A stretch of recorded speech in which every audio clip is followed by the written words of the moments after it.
Hello, everybody. Welcome to All Villa, No Filler. Please like and subscribe to the show. I've just been on the Claret and Blue podcast doing a post-match live review with Dan Rowlinson. A great guy, brilliant podcast, and you can check that out as well. But I tell you, I thought I'd do something as well for the All Villa channel because, my goodness, Aston Villa go away to Stamford Bridge, Chelsea 0.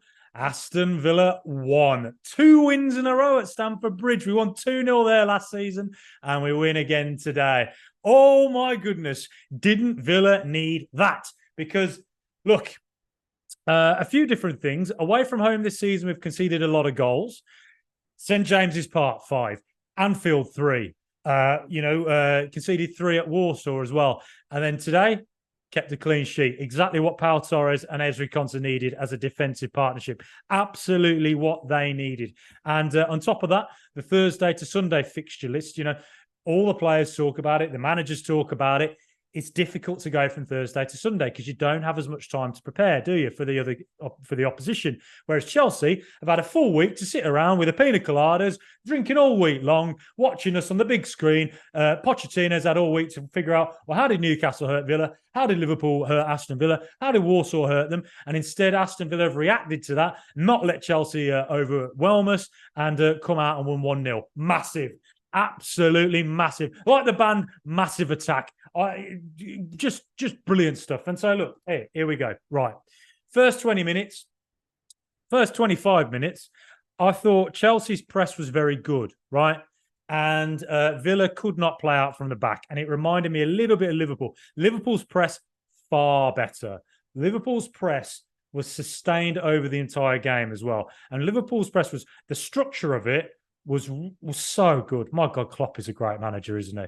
And we really struggled to play out, and we couldn't. The passing lanes weren't there for Pau Torres, and they weren't there for Konsa, and the two midfielders in Kamara and Luiz couldn't impose themselves. And in the first 20 minutes, I was getting a little bit of shades of that. I thought the Chelsea's press wasn't as good, but they were putting us under a lot of pressure.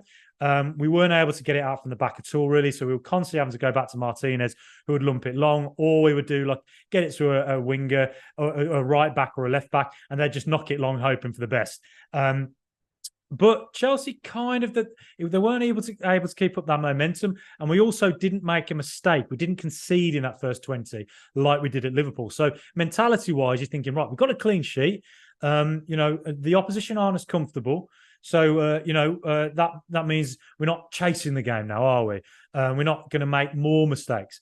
So it was important we held out for those first 20, and we did. And then I think after that, Luiz and Kamara really started to impose themselves on the game. Kamara, I thought, was fantastic. He's not been in great form this season, but he got back to it today. He looked the part, didn't he? He looked like a bloody ASOS model, didn't he? He looked so suave, so good, winning the tackles here. And then on the ball as well, good distribution. So important display for him today to come back and, prove a few doubters wrong. A few people questioned him after the Warsaw game as well, where he wasn't great. But then Luiz as well looked real class, I thought. So much needed performance from a lot of players, and that the defense, particularly Pau Torres and Ezri Konsa, playing that high line. Tyrone Mings' absence has been looming large, hasn't it? You're thinking, in Warsaw as well. I thought, God, they look like they need a Mings today, don't they? Ezri Konsa with his new contract, he stood up today, didn't he? I've got my notes here because I'm such a loser that I actually make notes. And I've got Emi Martinez and Ezri Konsa's names in big, bold capital letters. I'll build an altar to the two of them, and I'll go worship at the feet of the two of them because I thought they were totemic today. And Martinez, best in the world. The saves he was making today off Chilwell, 2 off Sterling, I can remember. Absolutely massive saves. And, we play that high line. We are going to concede chances. And Chelsea are a team who they'll get offside a lot because they like to press high. And at some point, they're going to get through, and they did. You're relying on your keeper to bail you out. We have the best goalkeeper in the world to bail you out, the best shot-stopping keeper in the world. On the ball, I think he's a lot better than people realise as well. I think there's top teams who don't realise how good he is. I'd have signed him over Onana if I was Manchester United, or tried to. But Aston Villa, we ain't selling. If Man United come knocking, tell him where to go. Back up north, stay there. You're not having our man, are you? So I thought Martinez, 10 out of 10, really. Bailed us out. He did. And look, there were occasions where the high line got caught. That's going to continue to happen this season. It's the nature of the beast. But I think Torres and Konsa were really good today. I thought Konsa was superb. And that stop at the very end from a Cole Palmer shot, I think Martinez was going to save it. But still, for Konsa to be in the right spot, it was like the Konsa of old, wasn't it? Big moment for him after that new contract. Big moment for those defenders to think, right, we've got that clean sheet away from home now. You know, this is what we're capable of. We are like this, and we've done it before. We're not players who are just going to leak and concede all the time, because it's tough for Pau Torres to come into a new league, play in a new culture, play a new style with a different team. So it was an important clean sheet for him today as well. And on the ball, as ever, he was very good, very comfortable. I can't really think of too many times he made any errors. Some lovely distribution. There was that one moment in the first 5 minutes where he mishit a pass, but other than that, you know, lovely stuff. So an important display for them. But first half, yes, I think first 20 minutes, we struggled, but then Kamara and Luiz, they imposed themselves on the game. Now, I thought second half, we came out and Chelsea with a much stronger side. I thought we didn't come out, all guns blazing. Again, a couple of big saves for Emi Martinez to bail us out. A bit sloppy on the ball. You're hoping that you're going to be a bit more up for it. But that red card, first glimpse, I thought yellow. I thought he got the ball, but then the more I saw it, red. It was dangerous. And the way Dean's ankle twisted in that tackle, the way he was quite high, it was, you'd call it an orange card. If you're Chelsea, you're annoyed. If it's a Villa player going off, I'm annoyed. But the more I saw it, the more I thought, do you know what? I think that is a red. I genuinely do. So Chelsea will be annoyed about it. But Villa, the Villa of old, do we take advantage of a team going down to 10 away from home at Stamford Bridge? We probably don't. Do we come back against Crystal Palace last week, the Villa of old? 1-0 down at home. A lot of possession. Do we get that goal when we're not playing too well? I don't think the Villa of old do that. This is a new Villa. It's Professor Unai's Villa. Professor Emery's Unai-versity. That's where we are now. And I thought, big for Villa to finally, take advantage of the fact that they were down to 10. And, it got to the 75th minute mark. And I thought the two players who'd not really been in it were Watkins and Diaby. And then the two of them were involved for the goal. And I think it was about the 75th minute mark.